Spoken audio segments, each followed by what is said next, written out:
Hi, if you are looking to implement your custom sales process in Salesforce, you have come to the right place because I'm going to show you how to do that using custom sales process definitions, record types, custom page layouts, and custom fields.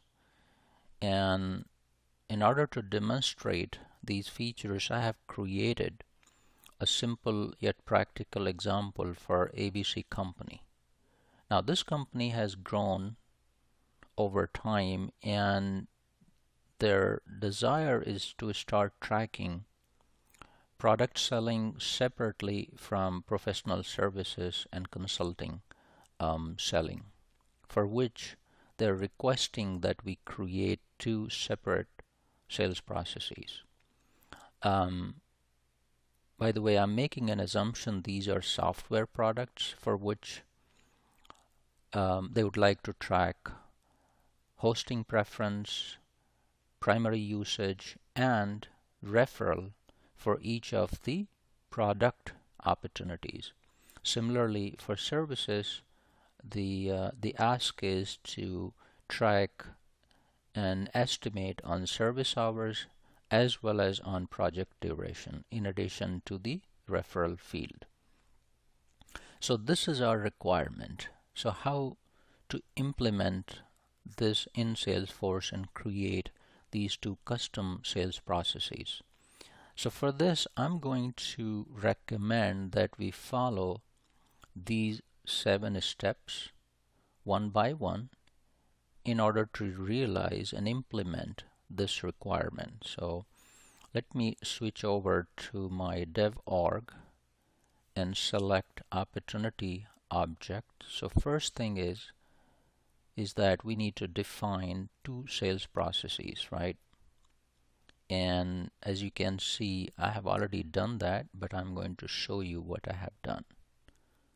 In Salesforce, by the way, sales process is all about selecting opportunity stages. In my case, I have made an assumption that this particular stage does not apply to product selling. Similarly, we can customize this, and I have excluded these two stages. But feel free to customize and make changes as you see fit to your business case. So with that, we are done with first step. Moving on, we need to now add 5 custom fields, right? 3 applicable to product selling and 3 applicable to services selling. So for products, I have defined hosting preference as a pick list with values on cloud, on-premise, and undecided. For primary usage, it is simply a text area field. And for referral, again, I have created a pick list, and I have just inputted these 4 random values. For services, I have created these 2 numeric values to track estimated service hours and also an estimate to track project duration. So that's all I have done in terms of defining these fields. Now moving on to step number 3, we need to customize 2 page layouts. And again, I have done it, but I'm going to show you what I have done. So I've created 2 page layouts, one for products and one for services, by copying a page layout from sales or support. So for products, this is the one change that I did. I've created one new section called product information, which is applicable to products only. And it's pretty straightforward how to do it. So if you were to do it again, you simply drag this and give it a name. So let's say product information, and move product specific fields. So in our case, it's hosting preference and primary usage, and third field is referral source, which by the way applies to both sales processes. So it's okay to leave this field here with the rest of the opportunity detail fields. So that's how you do it, and basically save it, and we are done creating a page layout for product selling. Similarly, for services, I've created a section called services information and dragged estimated service hours and estimated project duration fields over to this section. So with that, we are done with step number 3. For 4, we are going to create record types and associate them with appropriate sales processes, and also as applicable select or edit pick list values. And this is where the whole entire thing comes together. And record types, if you go back here, I have created 2 record types, one for product sales, and as you can see, I have associated this sales process, this record type with product sales process. In addition, we can also opt to exclude or include certain values from pick list that you think are going to apply to this record type. So as an example, if delivery status pick list has 3 values and one of them doesn't apply to product, you can exclude, and it's not going to appear in your page layout. And similarly, you can go back and review services record layout and make sure the correct sales process is associated. In our case, it happens to be services. So we are all good. Again, you can revisit pick list values and done with this step. Moving on to step number 5. This is where we are going to associate correct page layouts here by using this feature to these record types. So in our case, since I'm logged in as a system admin, I have assigned this layout, product layout, to product sales record type, and services sales layout to services sales record type. So we are good. But again, you can go here, select the page layout, and make a change as needed. So that was about step number 5.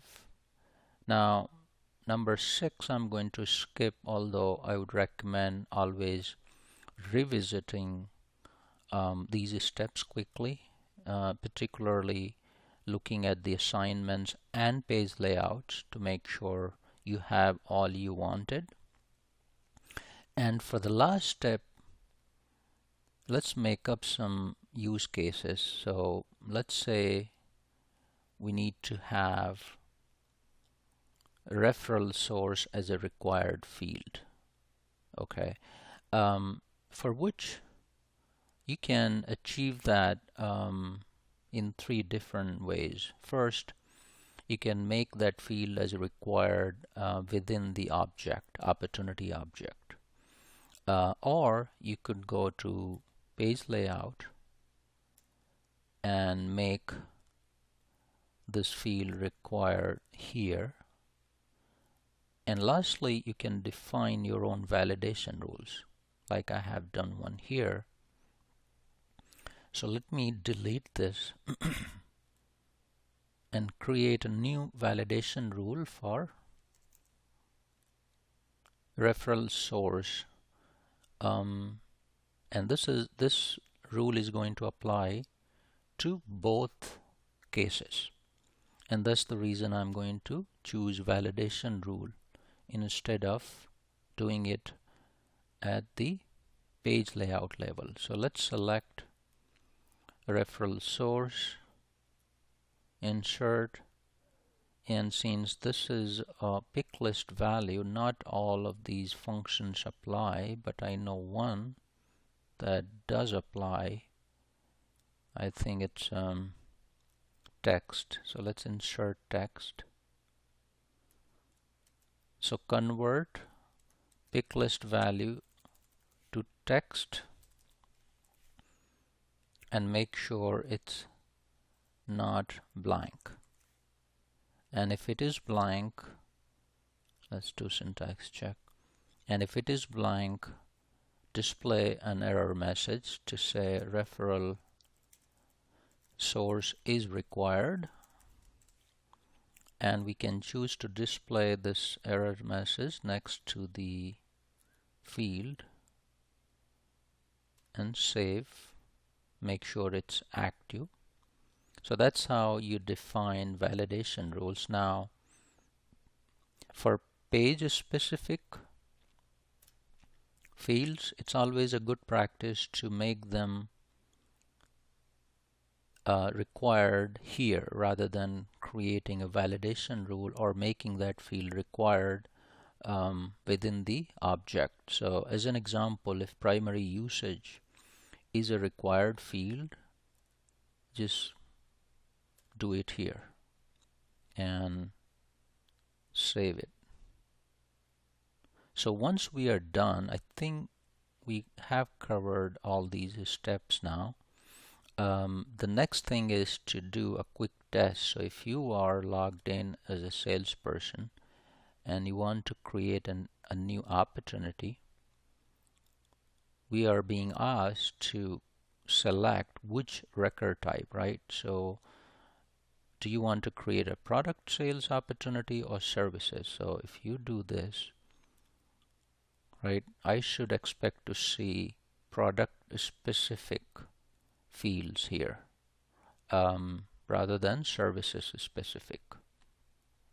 And as you can see, although it is a product opportunity, we still have services related fields appearing, which if you don't need, we could have removed. Actually, let's just quickly do that. You can go to your page layouts, and technically we should, since we don't need them, we should remove them from product layout. Similarly, from services layout, we don't need hosting preference, so we can remove this. Where is hosting preference? Anyway, it's there. Actually, it's not there, which is good. So I just removed primary usage because that field is not applicable to services. So now with that change, if we try to create a new opportunity, product sales opportunity, we should not see services related fields. Similarly, if you try to create a service type opportunity, you should not see product related fields here. So I think that is how we create a custom sales process in Salesforce. I hope this was useful, at least somewhat. And if it was, please give me a thumbs up or feel free to send me your feedback to this email. For now, I'm signing off, and until next time, thank you so much for watching. Take care.